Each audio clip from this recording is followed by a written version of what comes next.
Eu tenho prestado atenção em vários pronunciamentos na casa e fico pensando, quando passo na frente das agências de emprego, senador Capiberebe, que acho que nós estamos desconectados inteiramente do drama social de hoje, 11 milhões de desempregados. Acho que estamos. Porque eu acho, e a minha convicção é de viver a vida, o dia a dia, ter nascido lá no interior, saber e conviver com a realidade e olhar a realidade como ela é, e não como eu gostaria que ela fosse.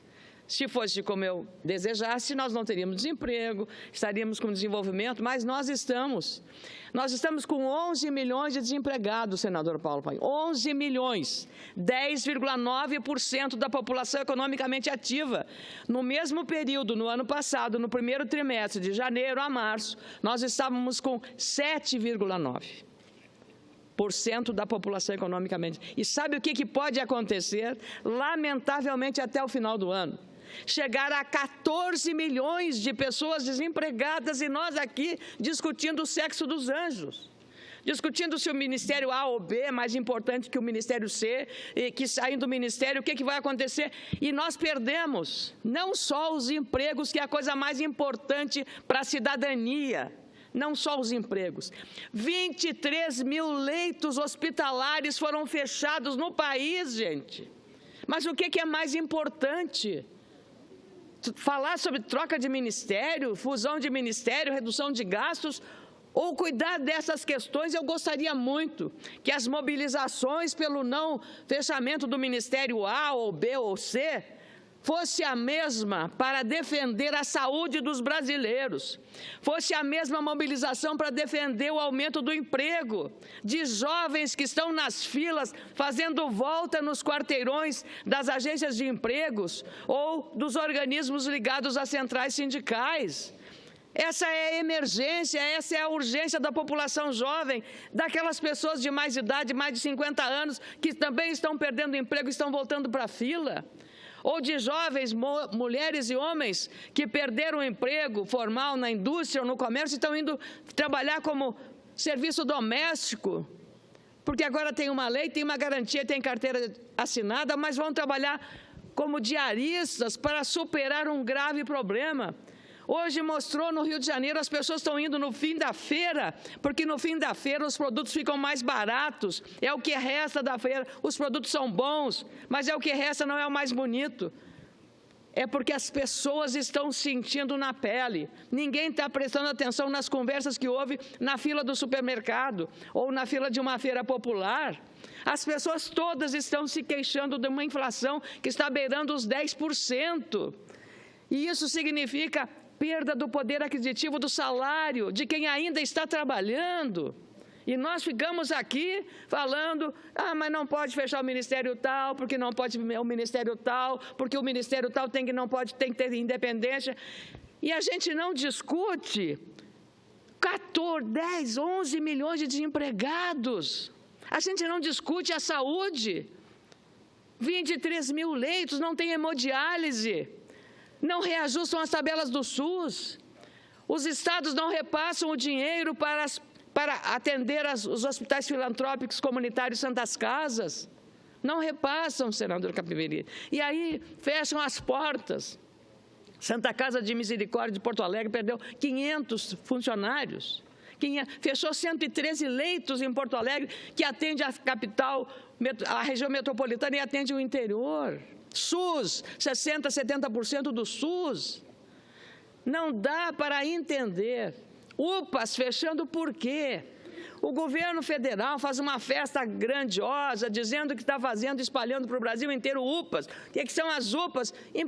Unidade de pronto atendimento para a saúde. Só que o governo federal constrói o prédio. Isso até é barato fazer.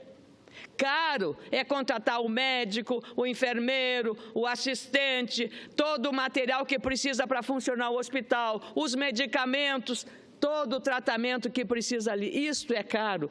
E as prefeituras não estão tendo fôlego porque o dinheiro não chega e não é suficiente na arrecadação de uma economia que está caindo, caindo, está se desmilinguindo, se desmantelando a economia, e nós estamos aqui discutindo o Ministério A ou B. É uma situação absolutamente alarmante. A inflação, senador Lazier Martins, a inflação chegando a quase 10%, 2 dígitos de inflação. 14% da população economicamente ativa pode perder o emprego, vai chegar a 14 milhões de pessoas, hoje são 11.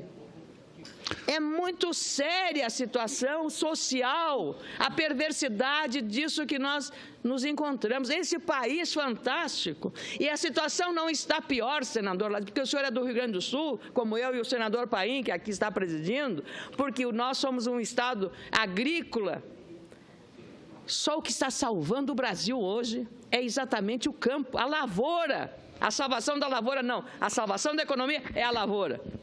E aí nós temos não só a garantia do abastecimento interno, carne de frango, carne suína, carne bovina, mas nós temos também o abastecimento de frutas e verduras. E por isso a balança comercial teve um saldo muito importante.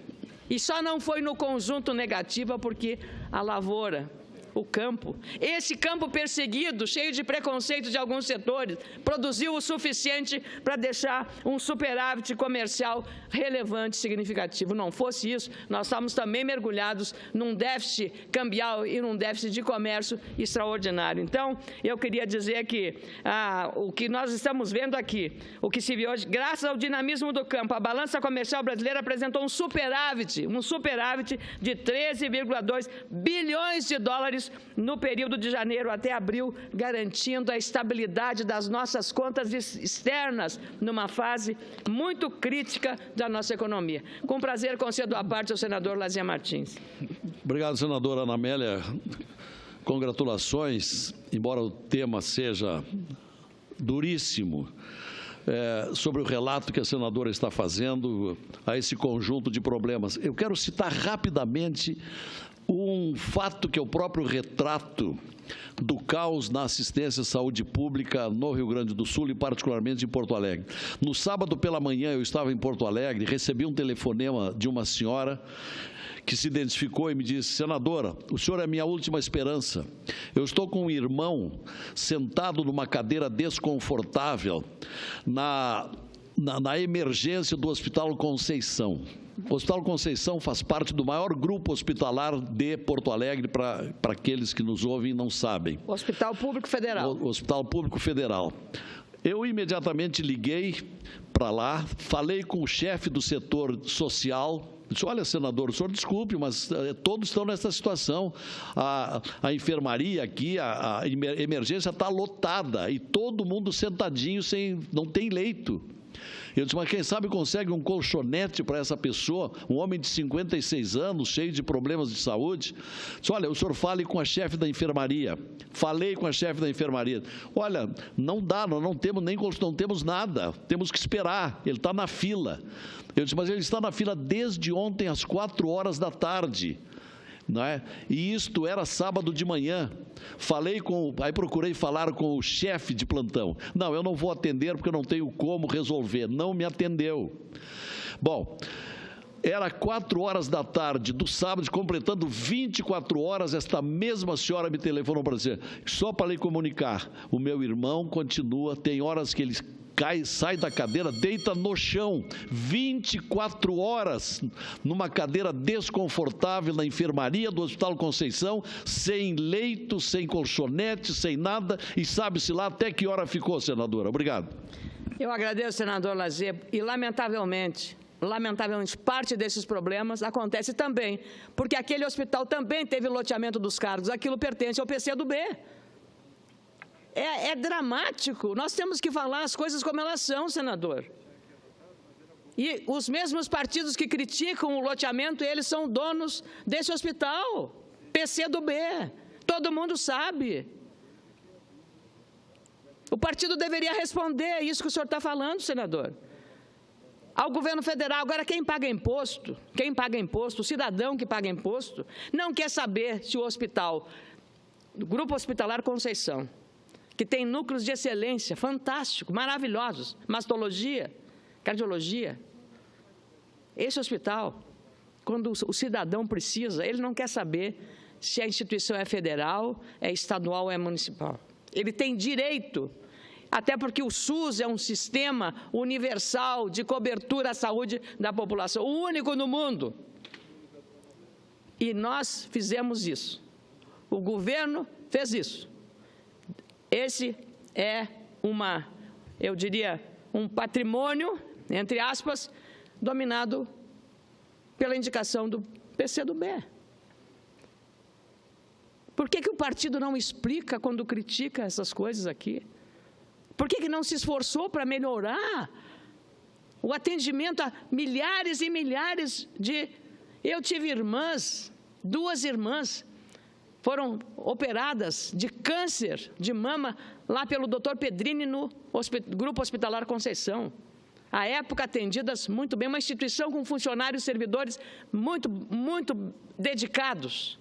Mas o comando tem uma cabeça partidária. Lamento, mas é isto. Então, nós estamos aqui discutindo.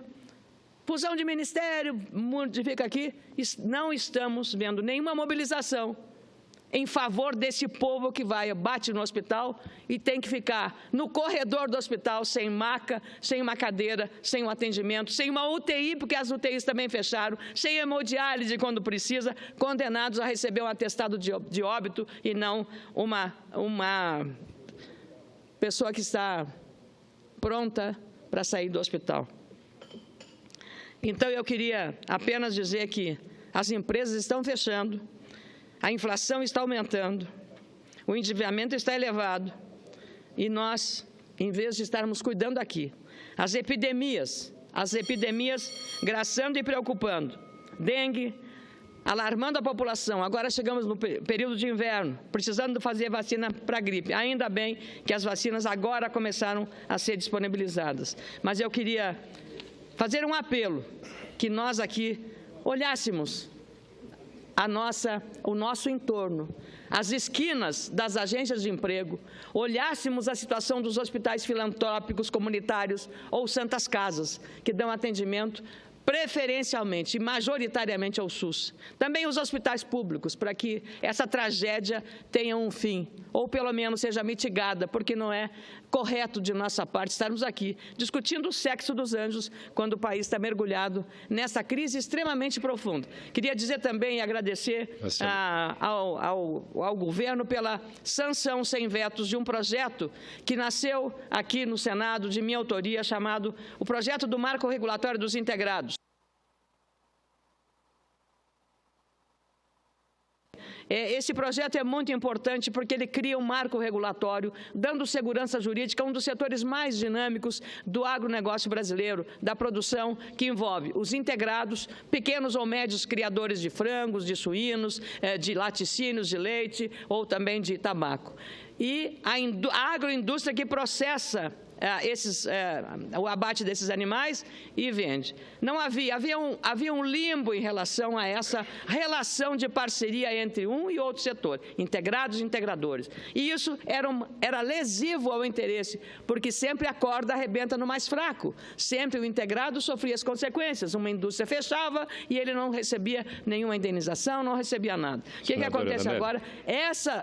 Com muito prazer darei a parte ao senador Capiberibe. Esse projeto deu uma segurança porque as responsabilidades serão compartilhadas.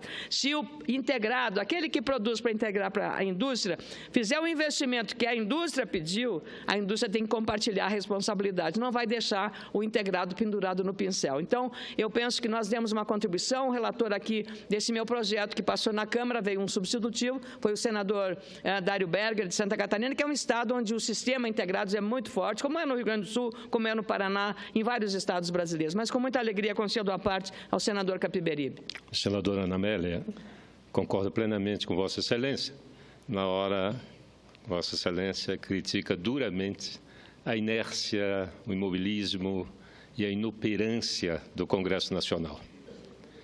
Eu, ultimamente, em função da crise, eu não creio que todos nós estão catando para realizar um diagnóstico, para saber, não é, o que aconteceu. Não é? E, como nós brasileiros somos, não é, acostumamos procurar, apontar o dedo para saber quem é o culpado. Não é? O culpado é o presidente Dilma, o culpado é o presidente interino Temer, o culpado é o PT, é o PMDB, é o Supremo Tribunal Federal, e aí por aí a gente vai. Se isso resolvesse, a gente poderia continuar nessa... O culpado é a corrupção. É verdade, a corrupção é um mal congênito da sociedade brasileira, mas é um mal congênito em função daquilo que Vossa Excelência acaba de apontar, não é? Em função da nossa irresponsabilidade em relação à função que nós deveríamos exercer. Cabe ao Congresso Nacional a fiscalização. Ora, se existe corrupção no Executivo, só tem uma razão, é porque nós não exercemos a função fiscalizadora. Então, a responsabilidade pela crise é do Congresso Nacional. Isso aí nós temos que fazer uma autocrítica para que a gente possa, né, definitivamente, construir uma saída para o país. Sem essa função precípua, essa função decisiva, que é a função fiscalizadora, a corrupção vai continuar. E se ela continua, ou nós somos omissos, ou nós participamos dela. Então, essa que é a realidade. Eu acho que a corrupção, ela campeia livremente porque nós não fiscalizamos. Eu agradeço imensamente de Vossa Excelência me dar também mais, antes de encerrar, senador. Vossa Excelência toca num ponto nevrálgico, fundamental. Essa falta de fiscalização levou a um dos programas mais importantes existentes no país, que se chama Bolsa Família. Esse é um dos programas do eixo social, que nós todos defendemos.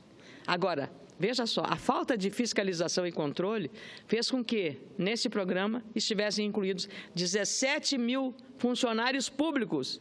17 mil funcionários públicos recebendo Bolsa Família, senador. O Bolsa Família é para a pessoa que precisa se alimentar, precisa ter pelo menos um acréscimo numa renda que ela esteja desabrigada do emprego, da carteira do trabalho. Não é possível que 17 mil servidores públicos estivessem recebendo Bolsa Família. Então, essa falta de controle dos programas que têm relevância social como esse, como o próprio seguro-desemprego, nós temos que ter essa vigilância para não prejudicar quem está exatamente precisando mais. E hoje, no caso do seguro-desemprego, que foi cortado, agora são as pessoas que aumentam a cada dia as filas em busca de uma oportunidade de trabalho. Agradeço imensamente ao senador Capiberibe, ao senador Lazier e ao senador Paulo Paim por essa ampliação do meu tempo. Muito obrigado, senador.